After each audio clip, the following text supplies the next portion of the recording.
Good, happy Monday morning. I'm Riley King, and welcome to the Riley King Newscast. Let's get started. First up, immediate action taken at Manchester VA Hospital after Boston Globe report. Let's take a listen to this video from WMUR News 9, Charisse LeClaire.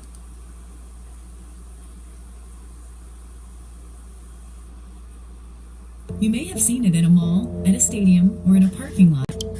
You may have heard some great stories, or seen some fun robot selfies. That's because Nightscope's According to a press release sent by the VA Secretary's Office, the director of the Manchester VA and chief of staff have been removed from their positions pending an investigation. The announcement comes after the Boston Globe's spotlight highlighted several allegations against the hospital. These allegations were exposed by a group of whistleblowers. The VA Office of the Medical Center and the VA Office of Accountability and Whistleblower Protection are being sent in tomorrow to review the hospital. Governor Chris Sununu calling the allegations serious. Immediately contacted the executive director and then immediately contacted the secretary of the VA himself, Dr. Shulkin in Washington, D.C. The governor says although he does not have direct jurisdiction over the VA, he is calling for an investigation. These are our constituents and our citizens getting services there, so making sure that communication is clear, everything is transparent, there's nothing that's being put onto the back burner. And other lawmakers agree. Congresswoman Annie Kuster, who is a member of the House Veterans Affairs Committee, writes, quote, "I appreciate the seriousness with which Secretary Shulkin is taking this matter, and I will continue to monitor the investigation closely." And Senator Jeanne Shaheen also writing, "No veteran should experience the substandard care described in this report." While Senator Maggie Hassan says the poor conditions and quality of care alleged by the whistleblowers at the Manchester VA are completely unacceptable. U.S. VA Secretary David Shulkin said today in part, "I have been clear about the importance of transparency, accountability, and rapidly fixing any and all problems brought to our attention, and we will do so immediately with these allegations." And the VA says the director of the VA Medical Center in White River Junction, Vermont, will serve as the new director of the Manchester VAMC. A new chief of staff will be announced shortly. Okay, and there you go on that report.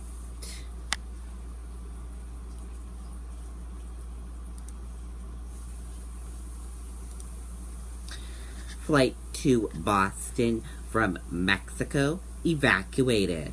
Let's take a listen to this video from WCVB Boston.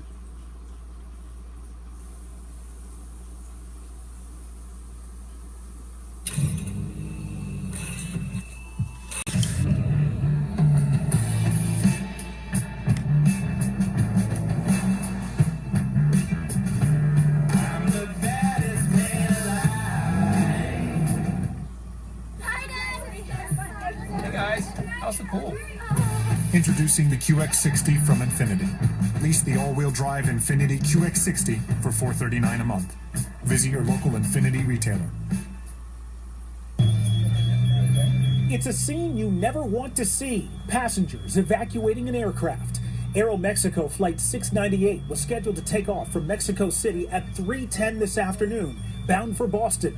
But as the Boeing 737-800 was rumbling down the runway in Mexico City, the airline says the captain had to abort takeoff due to vibration in the landing gear. The crew decided to activate the slides once the aircraft stopped. Passengers were then bussed back to the terminal and boarded another plane several hours later. Inside Logan's Terminal E, the arrivals board shows the flight was scheduled to land at 9:45 tonight. But the aborted takeoff and switch to a different aircraft mean the flight will now arrive shortly after 1 o'clock in the morning. And tonight, there's no word on the cause of that vibration in the landing gear. That, of course, will be part of an ongoing investigation. The good news is no injuries reported as a result of that emergency evacuation. Reporting live tonight from Logan Airport, Todd Kiskiewicz, WCVB News Center 5. Okay, and there you go on that report.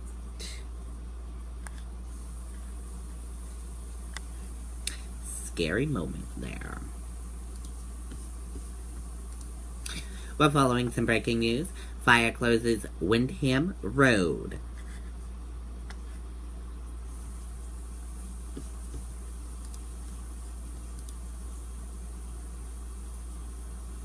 A fire closed part of Falmouth Road in Windham early Monday morning. The fire was reported between Nash and Albone Roads.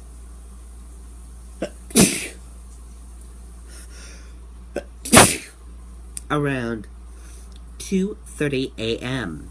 As of 3:30 a.m., crews had not reported any injuries. We will keep you updated on that breaking news. We have other breaking news as well. Fire displaced 10 in Auburn.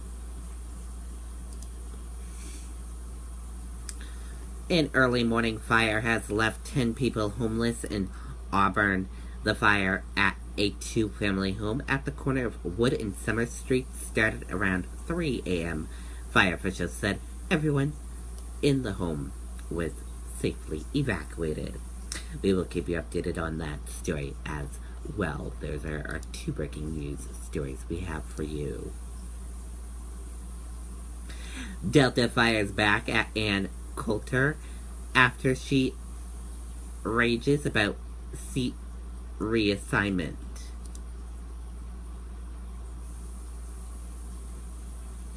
Conversation author Ann Coulter had a bone to pick with Delta Airlines on Saturday after she said the airline moved her from pre-booked extra room seat.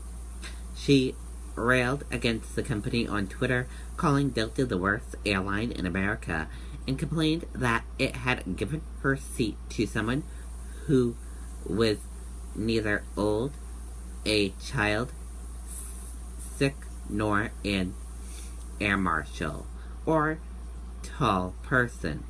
Coulter shared the photos of the passenger who was given the seat she had booked and that of a flight attendant with her approximately 1.6 million followers.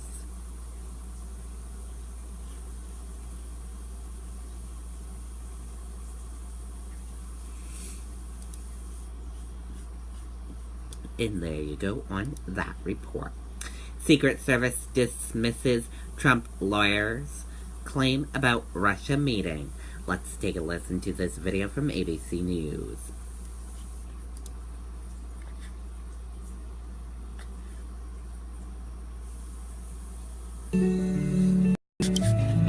The roles you play in life are part of what make you, you. And you're not going to let anything keep you sidelined. That's why you drink Ensure with nutritious calories, 9 grams of protein, and 26 vitamins and minerals. Giving you the strength and energy to get back to doing what you love. From the #1 doctor-recommended brand, Ensure, always be you. Congressman Adam Schiff, the top Democrat on the House Intelligence Committee.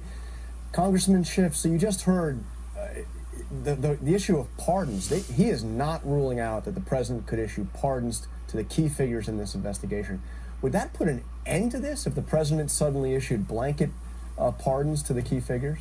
It wouldn't put an end to it. Obviously, it'd be deeply disturbing, and I think the impression certainly the country would get from that is the president was trying to shield people from liability for telling the truth about what happened in the Russia investigation or Russian contacts. But what I take away from his discussion with you is two things, 2 points he wants to make. First, the president didn't know. And second, even if he did, there's no crime here. Now, to believe that, though, we have to rely on two things. We have to rely on Don Jr.'s representation of what happened in that meeting, and we've already seen many times we can't rely on that because, of course, he first said no such meeting ever happened, and then he said the meeting was about adoptions, and then he admitted the meeting was... Okay, there you go on that video and that report. The U.S. Secret Service pushed back on asset of one of President Donald Trump's Laura made today on ABC News this week that the agency should have prevented Russians from meeting last year with the president's eldest son. And that does it for the Riley King Newscast right here on the Riley King Network. I hope you all have a great rest of your Monday, and I'll see you back here later on today. Goodbye, everyone.